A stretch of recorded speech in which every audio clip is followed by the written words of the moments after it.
podcast for Indelible, a documentary in progress for the week of July 31st, 2018. Today I'm going to do something different. A lot of times these podcasts have been primarily to describe progress or details in research.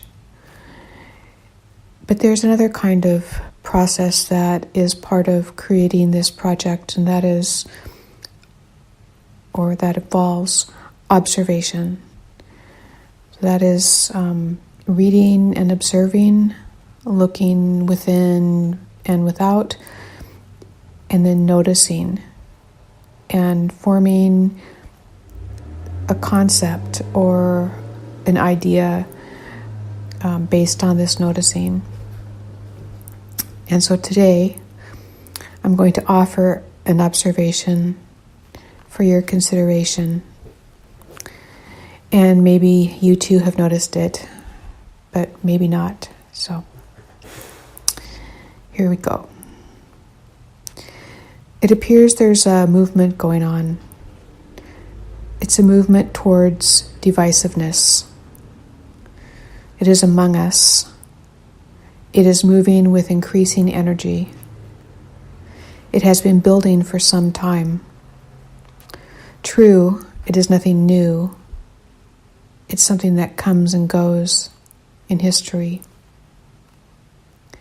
As a movement towards divisiveness, it is an effort to divide. We are people. We are human beings on the face of the earth. For a short period of time. Our lives are relatively short if you compare our time frame with the life of our planet or the sun or even a cedar tree. We cycle in overlapping generations. We bond together if given the opportunity. It is our nature to migrate towards each other, to group together, to share and build families and communities. And this has always been. For those from European descent, we may have forgotten our history, but we once belonged to tribes. These were our communities, and we belonged to them. They served us and protected us, and we had responsibilities within them. We were indigenous to the land where we lived, just as other people in other lands are now indigenous to their land. Those who still identify with their tribes and still have names for their tribes. Those of European descent lost their tribes many hundreds of years ago. They were oppressed. They were taught if they didn't abandon their tribes and change their beliefs, they and all their people would be killed. And many of them were. And so they learned to take on the ways of their oppressors. As John Trudell said, they became warlike, as their oppressors were warlike. This was not their nature. It was what they had learned through trauma. So that is history. And now we have a means of communicating with each other. We call it social media. We are provided the tools for free, the software tools. And we send each other messages, or we receive messages from government or corporations. We are engaged in social media. Our attention is there, constantly. Our attention is valuable, more than we know. It is our interface, the bridge between our minds and the collective mind, the minds of others. And when we connect with our attention, we are one individual mind connecting to words and ideas that inform our minds We are not in our community. We are not in our family. We are separate, one isolated mind, connected, receiving words and ideas, and sharing words and ideas. And in this separateness, we are vulnerable. Our mind creates a perception of the world, of other human beings, based on these words and images we receive. And we start to identify certain individual people as reliable voices. And they become surrogates for our own leaders in our own families or communities. We give them our trust and attention before we even meet them. And sometimes this becomes a problem for us. It becomes a problem when we learn they have misrepresented facts about an event or a person, and see or learn that those we love are or have been harmed. So we return to our families and communities, and we start talking about what to do about this. And we feel good. We feel supported. We share meals, we laugh, and share in the physical presence of others. And we recognize this as being good. This is the old way. This is akin to what it was like to be part of a tribe. We each had a role to play. We respected each other. We felt an obligation to everyone in the tribe, even the sick, the elderly, and the troubled. We learned from each human being's experience in our tribe. We did not need institutions to assist us. We had everything we needed within the tribe to serve each member within the tribe. In history, groups of human beings who wanted to control other human beings felt threatened by tribes. They were, and today, are not powerful human beings, but those who have amassed wealth or weapons to be able to have authority over other human beings. They do not want tribes to exist because within a tribe, people, human beings, tend to thrive and think and grow. They feel safe, so they tend to be able to notice when something is wrong, when a behavior is wrong. When a tribal member is outside the tribe, they become lost, as if they are in the wilderness, and so they are vulnerable. A vulnerable human being is fearful, and they are easily manipulated by these authorities. In a sense, these authorities are predatory. They lay in wait. They like social media because it is a kind of net, the inter-net. It captures the attention of the individuals. It creates a semblance of a tribe-like model. It says, here is a safe place, but it isn't really safe. It is a place where words and images can be given and received and shared. It is an artificial tribal structure. They cannot make it safe. There's no ways of constraining information to make the internet safe, because the very structure of it which they control is not safe, because they control it.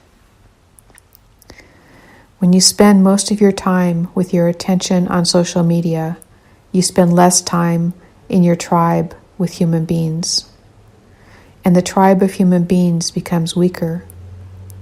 The words and images coming from social media become more influential. This is very helpful for those who desire to have authority over individual human beings. It is helpful because it controls their behavior. The individual is left in a constant state of flux and fear, because the words and images convey this message. There is no telling if the words and images are true, but at a certain point, the individual no longer cares. because it is their nature to believe their tribe, even if it is a false tribal model, is just used to control them. It is the nature of human beings to live peacefully with each other, and tribes can coincide alongside one another. Sometimes tribes would go to war, but it was never for a frivolous reason, unless the tribe had become infiltrated with a sickness that made them lust for authority or greed. Recently in social media, the individual who has lost connection to their tribe is provided images and words to control their identity. The most superficial aspect of their human experience is elevated. Their race, their gender, or their material rank, their wealth or poverty. These may be elements in a tribe, but they are not what defines it. What defines it is the culture within the tribe, the philosophies, the perceptions, the histories, the experiences, and the love. But in social media, reinforcing these elements as a defining identity to the tribeless individuals allows a mechanism to be used which these unwell authorities can use to keep tribes from thriving or forming even. They create a divisiveness and endless war and warlike mentality between groups of tribeless individuals who share these elemental attributes. We see this in social media. Images and words are frothed up and delivered in rapid fire to turn one race against another, or one gender against another, or to view the poor as bad and the rich as good, or vice versa. These are not natural inclinations of human beings. These are artificial, warlike structures created by unwell authorities.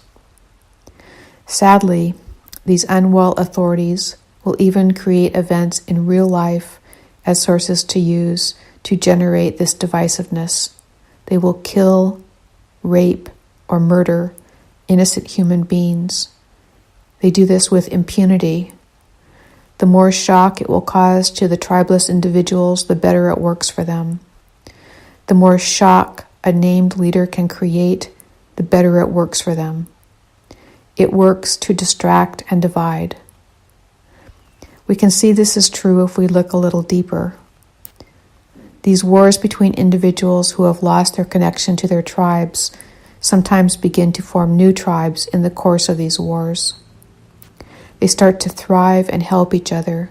They begin to prosper. They work towards a way of life that looks hopeful. They build genuine relationships. They do this in the presence of each other, not online. But this becomes threatening to the unwell authorities because this takes them outside the sphere of their control and influence. This is when we start to see social media begin to use words that end in ism, like tribalism. And such words and ideas are always used mockingly. The reason to use words in this way in social media is to try to keep other tribeless individuals from seeing that an ism behavior is valid. It is an invalidating gate, a way to keep human beings from going in that direction. Corrupt authorities do not want individuals to think. You have to be able to thrive in order to think. And we know it's in our DNA that we thrive in a tribe. We can even defend ourselves against intruders or those who might want to harm us in a tribe. So it is very threatening to corrupt authorities to see tribes forming. As individuals isolated, we can and have to be, by necessity, slaves to them. The only way slaves are created is if they are vulnerable and outside their tribe. And we see this in history. So as long as we endorse the ideas and messages of control in social media, we are rewarded. We will be hired, we will be paid well, we will have homes, we will have healthy food. If we step outside this stream of control and begin to form tribes and thrive and think, we are a danger to the unwell authorities. But we are free. We are not slaves.